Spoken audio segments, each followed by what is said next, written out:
Hi, my name is Jerome. I was in college, I guess I was 19 at the time when I had a crush on a girl named Alice.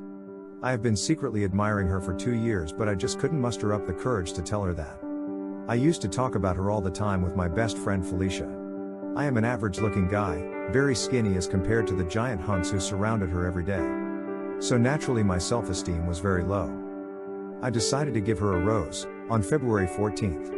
I was so excited the whole day.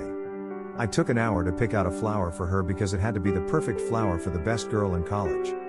Felicia was there with me too. I asked her to get a flower for her crush as well. She told me that it didn't matter and looked away.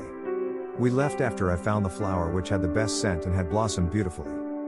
At college, Felicia left for the restroom, and while I waited for her I wrote a little note, confessing my feelings for Alice, but when I tried sliding it in her locker, someone pulled me back.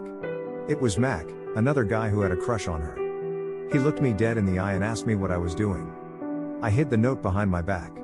He dragged me in the hallway, where majority of my classmates were. He saw the note and snatched it. He was a big guy. I knew I couldn't defend myself, but I tried getting the note back. He punched me and I landed on the ground with a loud thud. Alice was there, watching all of this. Max started reading the note out loud. Hey Alice, I really like you, will you go out with me? You actually thought she would go out with you? Everyone was laughing. I was waiting for my Alice to jump in and stop all of it, but she was laughing too and said, "What a loser." Those 3 words broke my heart. I am a guy, so I wasn't supposed to cry. I had my tough face on, but in that moment, I really wanted to cry.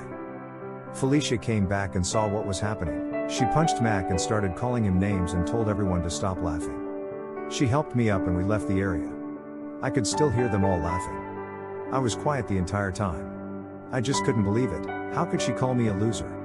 Alice, she wasn't supposed to be like this. She was different.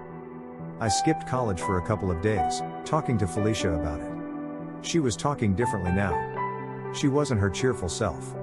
I asked her what was wrong, to which she just blurted out, "You were only in love with the idea of being in love. You didn't even know anything about her other than the fact that she is the prettiest girl in college and takes the same courses that we do." Then it hit me, she was right. I have never ever talked to Alice before. I don't know her personality. I got to go, I will talk to you later. I didn't want to admit it, so I just hung up the phone. For the first time I started thinking about the kind of girl I actually wanted. I wanted someone who would be there for me, someone who is not only considerate but loyal. I suddenly realized, I am just describing Felicia. She has been always there for me, stayed by my side through thick or thin. Effing hell, how could I be so stupid and not see this before?